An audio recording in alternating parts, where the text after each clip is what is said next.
Home Secretary under fire. The Huntingdon train attack and Britain's demand for answers. The blood was still fresh on the carriage floors when Shabana Mahmood issued her statement.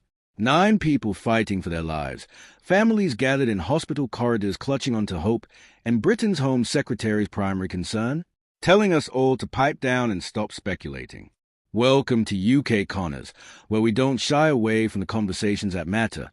If you appreciate honest, unflinching political analysis, do subscribe and join our growing community of viewers who refuse to accept politics as usual. Let's be absolutely clear about what happened on that train in Huntingdon. This wasn't a minor scuffle or an unfortunate incident. Witnesses describe blood everywhere, passengers desperately hiding in toilets, people being trampled as they fled in sheer terror. One witness, and these are their words, not mine, said it looked like something from a film. Another reported hearing victims crying out, their pleas echoing through the chaos. The British Transport Police declared a major incident.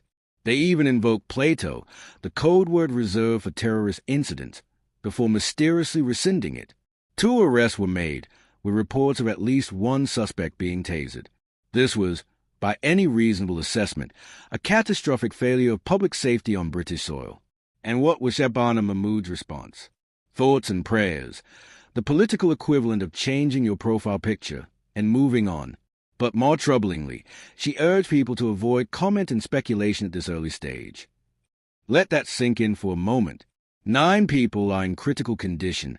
British citizens witness scenes of unimaginable violence on public transport, and the Home Secretary's instinct is to manage the narrative rather than manage the crisis. She's receiving regular updates, she assures us.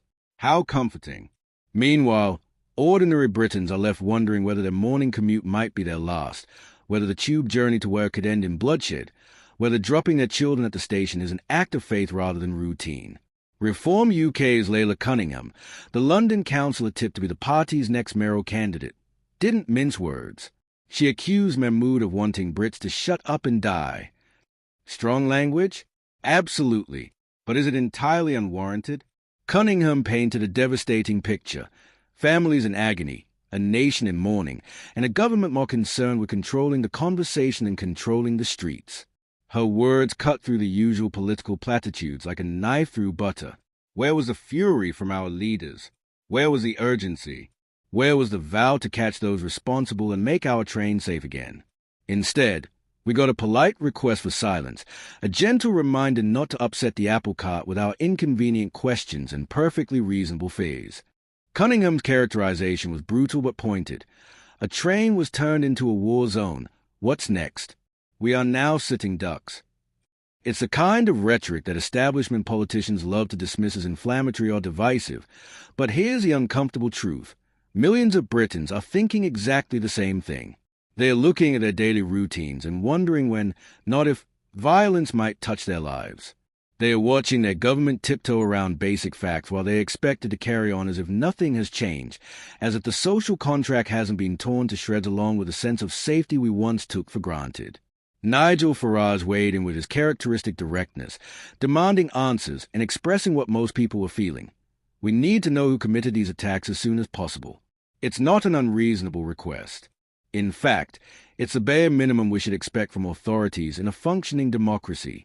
Yet the Met and the Home Office have remained conspicuously tight-lipped about key details. Why the reluctance? Why the delay? Why does it feel like pulling teeth to get basic information about an attack that has left 9 people critically injured on British public transport? The pattern is becoming exhaustingly familiar. A horrific act of violence occurs. The authorities urge calm and patience. Politicians express thoughts and sympathies. The public is told not to speculate, not to jump to conclusions, not to let their perfectly natural concerns spill over into something that might be deemed problematic. Meanwhile, the gap between what people are seeing with their own eyes and what they are being told grows wider. Witnesses described a man with a large knife. The attack was described as really violent and terrible. People were stamped on as they tried to escape. These aren't minor details or exaggerations.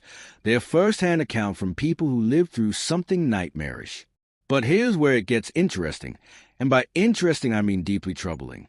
The Home Secretary's call for people to avoid speculation isn't just about maintaining calm or ensuring a fair investigation.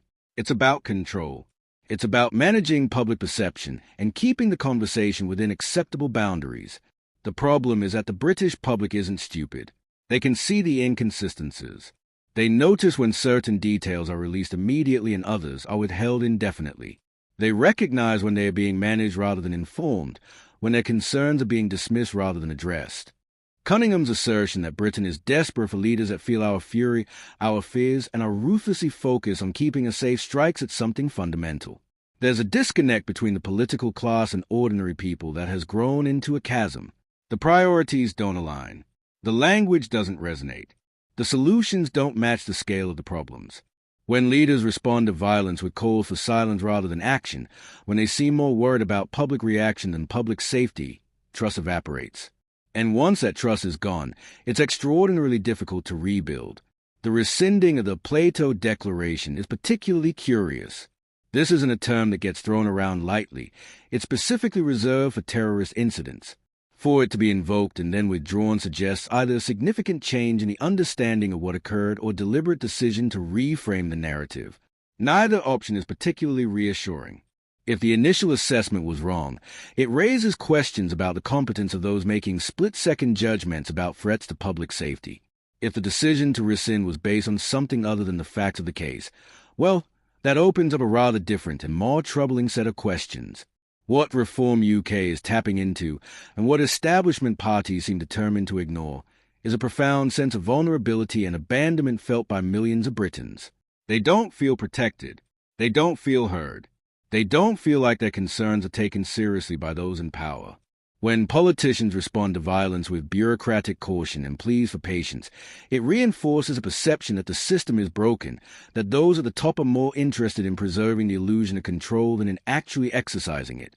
The Huntingdon attack represents more than just one horrific incident. It's a symbol of a broader crisis, a crisis of safety, yes, but also a crisis of trust, of leadership, of the social contract itself. People are asking very simple questions. Who did this? Why did it happen? What's being done to prevent it from happening again? Are we safe on public transport? And they are being met with evasion, delay, and requests to stop asking. That's not sustainable.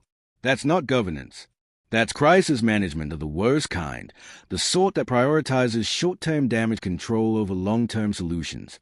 The truth is that Shabana Mahmood's response, however well-intentioned, has become a focal point for everything people are frustrated about. It embodies a cautious, risk-averse, manage-the-message approach that characterizes so much of modern politics. But people don't want to be managed. They want to be protected. They want leaders who share their anger, who feel their fear, who are willing to speak plainly about threats and take decisive action to address them. The gap between that expectation and what they are getting is where Reform UK is building its support base, one frustrated vote at a time. That's it for today's analysis. The Huntingdon attack has exposed fractures that run deep through British politics and society. If you want more unflinching commentary on the issues that really matter, UK Connors is here to deliver it.